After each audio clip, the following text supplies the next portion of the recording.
18 জুলাই সন্ধ্যার সময় বাসা থেকে বের হয়। বের হওয়ার পর আমরা তার কোনো খোঁজ পাই না। বের হওয়ার পর আমরা তো কোনো তার খোঁজ পাই না। জেলখানা, থানা, তারপর হয়তো একটা হসপিটাল আছে ঢাকার মতো, সব জায়গায় তন্ন তন্ন করে খুঁজি, কিন্তু আমার ভাইয়ের কোনো সন্ধান আমরা পাই না। 34 দিন পর আমরা জানতে পারি একটা ভাইয়ের মাধ্যমে যে আমার ভাইকে আঞ্জুমান থেকে দাফন করা হয়েছে বেআইনি ভাবে।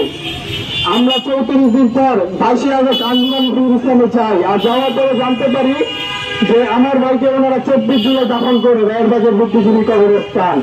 তারপর ওনারা আমাদেরকে বলে শাহনাজ থানায় যাইছে। শাহনাজ থানায় যাওয়ার পর আমরা জানতে পারি যে আমার ভাইকে যে 18 জুলাই সন্ধ্যার সময় আমার ভাই বাসার থেকে বেরিয়েছে, তার 1 ঘন্টা পরে যাত্রাবাড়ি কাজলা মহাসড়কে তাকে নির্মম ভাবে টর্চার করছে।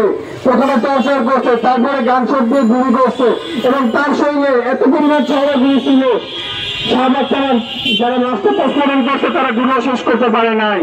আর তারপর নাকি ছাত্র জনতা ঢাকা মেডিকেল নিয়ে গেছিল আমার ভাইকে। তো ঢাকা মেডিকেলে নিয়ে যাওয়ার পর 8টা বাজে ঢাকা মেডিকেল নিয়ে যায়, আর 11:45 মৃত্যু শনাক্ত, মানে মৃত্যুবরণ করে রক্তক্ষরণের কারণে। তারপর তার 5 দিন পর আমার ভাইকে শাহবাগ থানার মাধ্যমে আঞ্জুমান নজরুল ইসলামকে দিয়ে 24 জুলাই মানে 23 জুলাই শাহবাগ থানা থেকে আঞ্জুমানকে দেয়, আর আঞ্জুমান 24 জুলাই রায়েরবাজার বুদ্ধিজীবী কবরস্থান দাফন করে। তারপর থেকে আমরা পাগলের মতো খুঁজি আমাদের ভাইদের, আমার ভাই সহ যারা বেআইনি ভাবে শুয়ে আছে রায়েরবাজার বুদ্ধিজীবী কবরস্থানে, তাদের শনাক্ত করার জন্য পাগলের মতো অন্তর্বর্তীকালীন সরকারের কাছে যাই, কিন্তু তারা আমাদের শুধু তালবাহানা করে, তারা শুধু আমাদেরকে মিথ্যা আশ্বাস দিতেই আজকে 1 বছর হয়ে গেছে।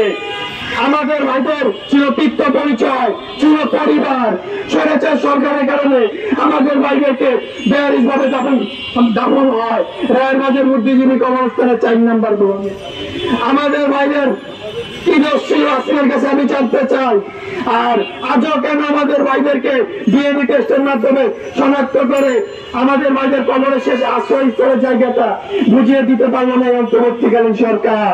প্রধান উপদেষ্টাকে বলতে চাই, শহীদের মায়ের কান্নার ভার সহ্য করতে পারবেন তো? আপনি সহ্য করতে পারবেন?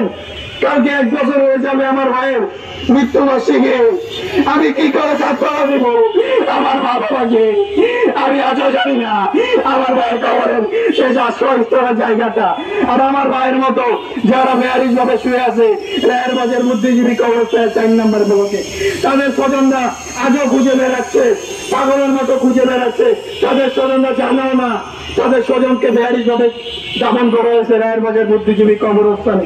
আর যারা আমাদের মতো জানে, তারা জানে কি রায়েরবাজার বুদ্ধিজীবী কবরস্থানে 114টা কবরের মধ্যে দাফন করা হয়েছে, কিন্তু